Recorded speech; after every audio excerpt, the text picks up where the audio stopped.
It is time to talk some college football now in depth, and one of our favorites over the years, including this one that is coming to a conclusion tonight. Happy New Year, Bruce Feldman. How are you, Bruce? I'm doing well. Happy New Year to you, Rich. Okay, what'd you take out of the weekend's events in the college football playoffs, Bruce? It's kind of how we thought it was at the beginning of the year. Alabama and Clemson are just better than everybody else in college football. They've recruited at a higher level. They look physically different across the board than the other teams, and that's what it showed out for all the people who were skeptical of Notre Dame. They got way more proof or evidence for them to be skeptical down the road. And I don't know if that's a good thing for college football or the Irish. And it's certainly, I think it's left people a lot of question marks about what's the best thing for college football going forward, because we're talking about expanding, and yet it just seems like right now, it's almost like the BCS era would work better, where it's just pick the two best teams. But I don't know. It's a very interesting time in the sport right now. Well, I mean, Bruce, you brought it up, so I'll just walk through the door because I mentioned it earlier in the program. I think that this weekend actually pounds the table even better, makes my case for 8 teams getting in, because Georgia and Ohio State, when you are looking at the landscape this year, did not deserve spots based on the metrics that we measure the Final Four with in 2018, did not deserve spots over Notre Dame and Oklahoma based on the resumes. But when you open it up to 8 teams, Georgia and Ohio State certainly get in. And why couldn't they win first-round games and then meet up with Alabama and Clemson in semifinals and give us better games? I think that this shows you that it is absolutely necessary that we need 8 teams in, Bruce. Well, I think it's necessary because at least it drops the charade of there's access for everybody who's in FBS football to have a chance to make the playoff. That's not true. Now, if you had an 8-team playoff and there was an at-large spot for a group of 5, there would be that underdog. Maybe they'd get blown out 40-14, but I think that part is positive. One thing that kind of dawned on me, this weekend, I sat at the Oklahoma, Alabama game, 28-0, and just thinking about it is, when you go to 4 teams, what it really did is I think it helps Alabama and Clemson, because those teams, they may sputter and maybe something will just the planets align wrong, where they may stumble once. But so it gives them a little margin for error where they might have not have had it in the other way. And I think at this point now, it's just like, it just feels like a foregone conclusion. That old Berman line, and that's why they play the game. It feels like, sometimes it's not playing out that way. It's just kind of what you thought it was is. And, until proven otherwise, I think that's just the reality of college football right now. Between the gap and the have a lot. It's so wide. So what is the first blush sentiment on an 8-team format right now, as we're sitting here on the last day of 2018, Bruce? I think with Jim Delaney, the Big Ten commissioner, speaking out publicly as he did to the Athletic last week, I think that was a big step in the direction of making some change. I think eventually it's going to get that way. They have to sort out a lot of the structure of it, what it would do, the length of the season. You're not getting rid of conference championship games, because quite honestly, for the SEC, it makes so much money, and that is going to be a big bargaining chip when their deal comes up in the not too distant future. So they got, the power brokers of the sport got to figure out some stuff of the logistics of it. But I think it's inevitable, to be honest. It's just a matter of when. Bruce Feldman of Fox Sports and National College Football Insider for The Athletic here on the Rich Eisen Show. Okay, Bruce, so handicap what the national championship game is going to look like a week from tonight. I was impressed by what Trevor Lawrence did, the freshman quarterback for Clemson. They got good receivers. Travis Etienne's a really good running back. Ultimately, I think Alabama's going to win this game, because I think Alabama's just too good up front with Quinnen Williams against Clemson's offensive line, which I don't think is going to hold up well enough. I think it'll be more compelling and more of an even matchup than certainly what we saw Saturday, because Clemson's loaded up front, and I think they'll give Alabama more problems than anybody else they've faced, just because their D-line's on a different level. LSU doesn't have those kinds of guys right now. Auburn has a few of them, not enough. And Mississippi State has probably the closest version of that. But I just think Alabama's so good on all levels. And what we saw the other night is Tua. I talked to one of their coaches 2 days before the game, and I said, 80%, is that where he's at? He goes, no. He laughed. He was like, he's at 100%. You watch him move around. And that's what he looked like. And those Alabama receivers are really good. The running backs are good. It's a complete offensive team in a way that Nick Saban really hadn't had. As great as they've been, they haven't had a complete offensive team. They got one now. Was Dexter Lawrence going to be able to play, you think, for Clemson? That would be a big addition. He has, he's been sat for PEDs right now. What do you think? My hunch is he won't be able to play, but that's just a hunch because usually it's hard to overturn those things. But that'll be one of the storylines to keep an eye on as we get closer, to Friday and really just everybody getting here into the Bay Area. All right, now let's move. Let's go into a wider scope with you in a few minutes we have left with you, Bruce Feldman. What in the heck happened with Mark Richt in Miami and Manny Diaz, who is? You tell me, was it true that he was interviewing for the offensive coordinator position for his new job at Temple when he got a call from Miami to come back to campus as the HC? Is that true? Well, let me give you some of this particular. So what happened with Mark Richt first? They really struggled this year on the field, especially on offense.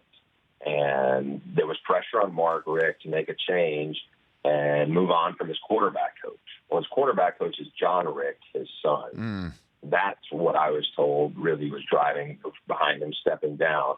As recently as a couple of weeks ago, one of Richt's assistants was being pursued by another Power 5 job and was tempted to leave. And Richt said, no, sit tight. This is all going to be good here. So that's what changed was he did not want to make some hard decisions on the offensive staff. And that led to him saying, all right, I'm stepping down now.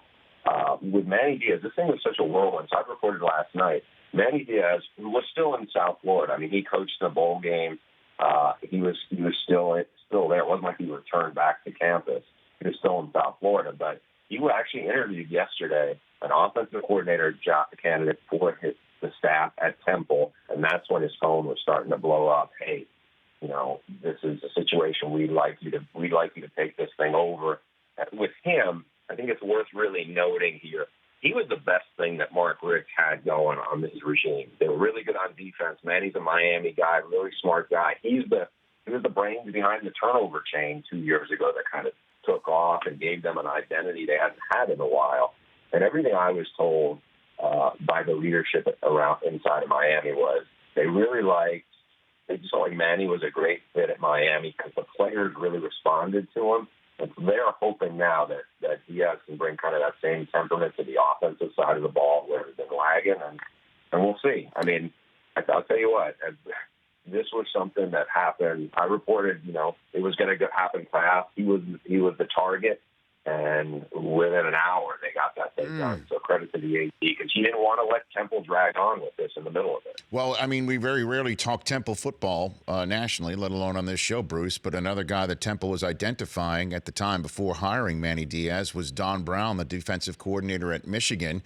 Michigan getting blown out by Florida after getting blown out by Ohio State. That said, NFL teams are said to be, as we are speaking, in hot pursuit, to use a phrase of the day here on the Rich Eisen Show, of Jim Harbaugh. Is it possible that Michigan loses their head coach and defensive coordinator in the next several days, Bruce? I mean, it's possible. I could see Don Brown being the guy at Temple. If you're Temple and you've had a lot of good coaches come and go in the last few years, I mean, Don Brown's older. He's been a head coach before. He's really well respected. He's from the Northeast. If Don Brown goes there and does well, he's not going to be leaving for some bigger job 3 years from now. And I think if you're Temple, I think that should be appealing at this point. I know it's a tricky thing when you're hiring somebody in their 60s. As far as the Michigan thing, and I think you and I had this conversation a couple of weeks ago. Yep. I just don't see how Jim Harbaugh walks away from Michigan. To me, that would be quitting. And I say it this way because it would be quitting just because the main job, if you're him, job number one is beat your hated arch rival, and nobody hates that school more than him.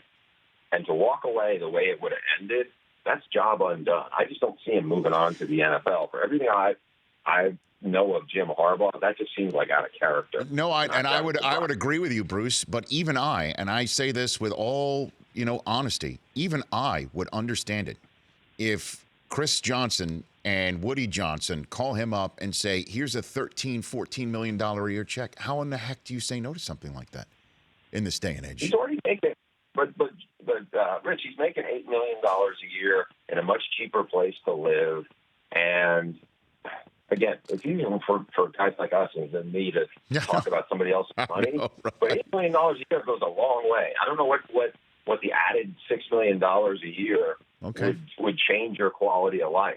I just come back to, you're the ultimate competitor. You're not the ultimate financial guy. You're the ultimate competitor football guy. You're the Michigan guy. How do you walk away after with the way Ohio State, Michigan has played out? How do you walk away from that?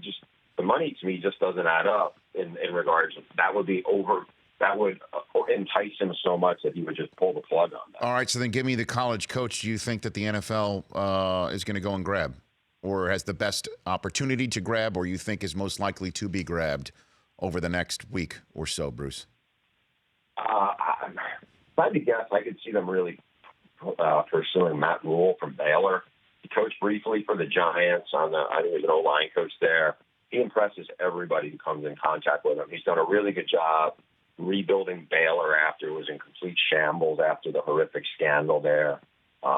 If they sit down and get him for an interview, I think it'll be hard for people to say no to him. I don't know if he's ready to just walk away from Waco, but he interviewed somewhere last year and impressed people. I think he's only going to get that much better.